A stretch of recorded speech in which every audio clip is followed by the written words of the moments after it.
Olá, queridos, que a graça e a paz do nosso Senhor e Salvador Jesus Cristo seja sobre a vida de vocês. Sou o professor Antônio Lira e estamos iniciando o nosso curso Compreendendo o Livro do Apocalipse. Esse é o módulo 1 e nesse módulo eu estarei respondendo a duas perguntas. A primeira pergunta: por que 99% dos cristãos não conseguem entender o livro do Apocalipse? Na verdade, eu estarei começando a responder essa pergunta, ela será respondida ao longo do curso, né? Mas aqui, nós começamos aqui a responder essa pergunta. Por que 99% dos cristãos não conseguem entender o livro do Apocalipse? E a segunda pergunta é: quais são os dois maiores erros cometidos por aqueles que tentam interpretar as profecias? Vamos lá ver então as estatísticas. Por que 99% dos cristãos não conseguem entender o livro do Apocalipse? Você há de convir comigo que é um número bastante expressivo. Então, 99% dos cristãos, daqueles que professam, ter Cristo como Senhor e Salvador de suas vidas, não conseguem entender o livro do Apocalipse. Você deve estar se perguntando assim: de onde você tirou essa estatística? De algum órgão como Ibope, como Datafolha? Não, é bem simples, dá até para você mesmo testar. De onde eu tirei esse número? Bom, você pode procurar de repente na sua igreja alguém que possa te ensinar o livro do Apocalipse do capítulo 1 ao 22, não deixando nada de fora.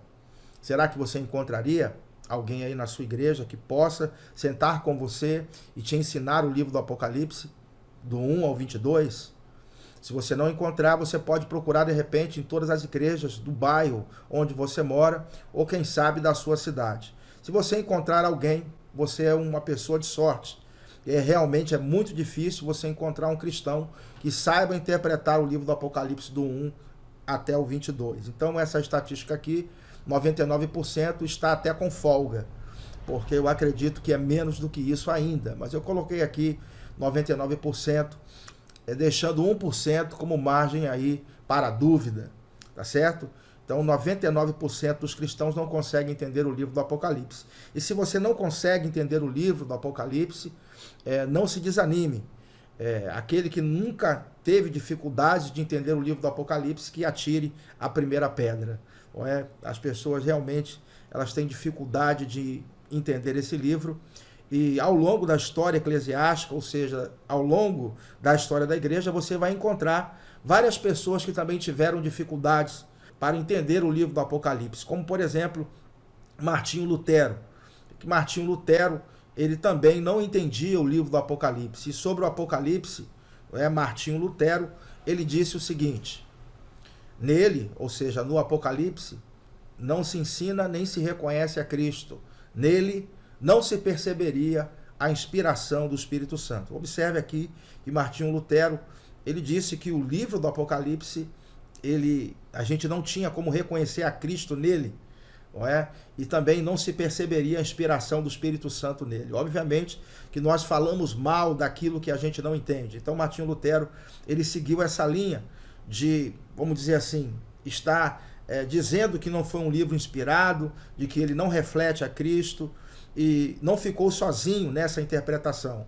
Ulrich Zwinglio, e é um outro reformador, ele disse o seguinte: no Apocalipse não nos interessamos, porque não é um livro bíblico. O Apocalipse não possui o sabor da boca ou da mente de João.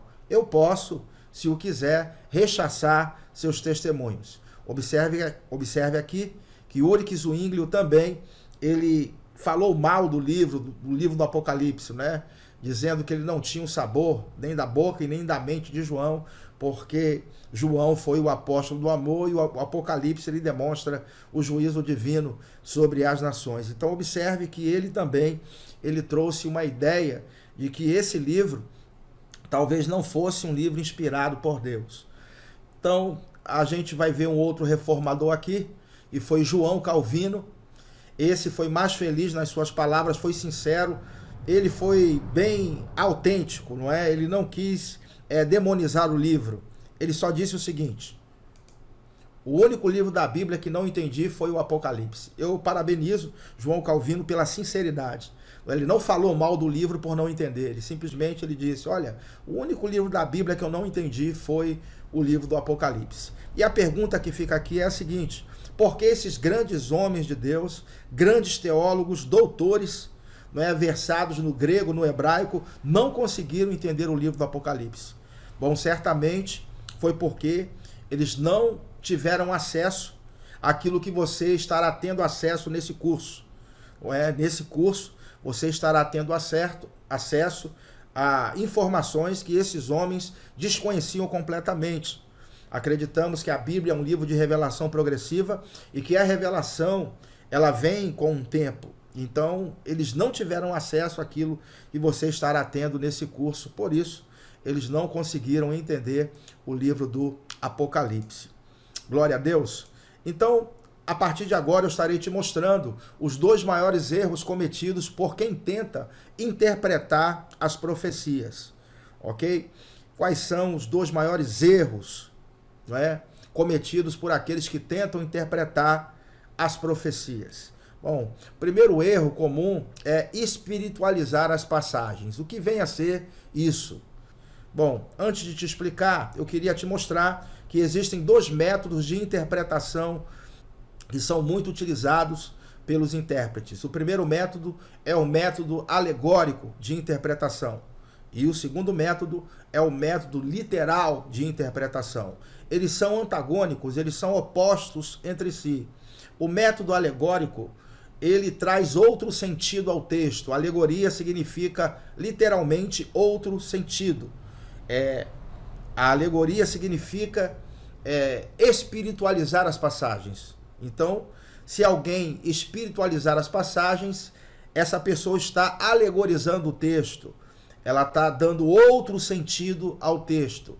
Ela não está respeitando o contexto bíblico e nem o contexto local em que certo texto está inserido. Na verdade, a alegorização das Escrituras desconsidera completamente aquilo que o autor quis dizer quando escreveu tal coisa.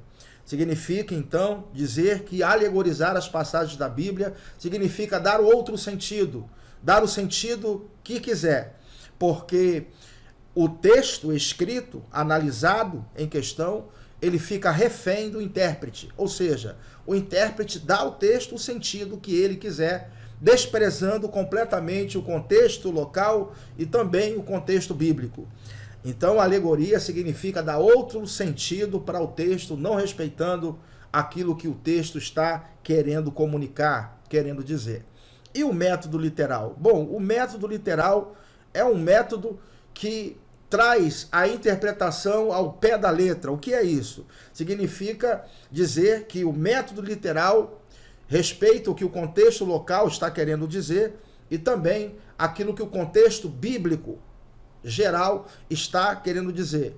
Ele interpreta os textos ao pé da letra, assim como está escrito, da forma como está escrito, sem nenhum tipo de alteração ou divagação. Significa que o intérprete fica preso à ideia que o autor quis passar, sem querer dar outro sentido àquele texto. Significa dizer que o método literal respeita completamente aquilo que o autor quis dizer quando escreveu tal coisa, respeitando o contexto local e também o contexto bíblico. Então, qual método nós devemos usar para interpretar o livro do Apocalipse, as profecias ou a Bíblia de uma forma geral? Qual dos 2 métodos? Então, eu gostaria de começar a me aprofundar um pouco mais no método alegórico, para poder te mostrar algumas curiosidades. Por exemplo, quem começa a alegorizar os textos da Bíblia é Filo de Alexandria. Filo de Alexandria, ele começa o trabalho de alegorização porque ele era simpatizante da cultura grega. Então, ele queria transmitir os textos do Antigo Testamento para os gregos, já que os gregos, eles eram amantes do método alegórico de interpretação, porque favorecia a mitologia grega. Então ele começa a transmitir os ensinamentos que estavam no Antigo Testamento de forma alegórica para os gregos. Mais tarde, Orígenes, seu discípulo, ele vai mais longe, ele pega os textos do Novo Testamento, ou seja, as cartas que os apóstolos deixaram, e também os textos do Antigo Testamento, e alegorizam, porque a alegorização dos textos favorecia as suas ideias heréticas. Depois nós vemos que Agostinho de Hipona, ele também segue a mesma linha. Ele pega os textos do Antigo Testamento, tanto do Antigo quanto do Novo Testamento, e começa também a alegorizar as passagens. E ele comete algo que trouxe um prejuízo muito grande para a interpretação bíblica, que foi fazer com que o método alegórico se transformasse no método oficial de interpretação da igreja. Ou seja, a igreja, a partir de Agostinho, começa a interpretar os textos de forma alegórica, não respeitando aquilo que o autor quis dizer. Então a igreja, ela entra num período de 1000 anos de trevas, não é? 1000 anos em que os textos foram interpretados de forma alegórica. Então, durante esse período, 1000 anos de trevas, em que o método alegórico se tornou o método oficial de interpretação da igreja, se infiltraram muitas heresias no seio da igreja. Então, qual o perigo da alegorização dos textos bíblicos? Bom, a alegorização indiscriminada das profecias coloca os escritores dos 66 livros da Bíblia como reféns de seus intérpretes. Por quê? Porque certamente que não está sendo valorizado aquilo que o autor escreveu. Quando alguém está escrevendo algo, essa pessoa quer passar uma mensagem, ela tem uma ideia. Não é? E Deus, quando inspirou os homens de Deus a escrever a Bíblia, esses homens foram inspirados a escrever algo que Deus queria transmitir. Mas como o método alegórico despreza completamente aquilo que o autor quis dizer, e o texto fica refém, então, do intérprete, para ele dar o sentido que quiser, esse é um método perfeito para se criar heresias. Então, a alegorização dos textos é um perigo. Bom, vou dar a vocês aqui um exemplo de alegorização dos textos da Bíblia. Não sei se você já ouviu falar sobre a doutrina amilenista. A doutrina amilenista, A significa 100. E milenista significa milênio. Então, amilenista é 100 milênio. Então, o grupo, da escatologia que acredita no amilenismo é aquele grupo que não acredita que Cristo terá um governo literal na Terra, um reinado de 1000 anos. Ou seja, não haverá um milênio literal sobre a Terra. Para os amilenistas, Cristo já governa desde o Pentecostes. A igreja já está reinando. Na verdade, Cristo, ele reina através da igreja desde o Pentecostes até agora. Então, o milênio não é literal, porque já fazem 2000 anos, não é, que Cristo se foi.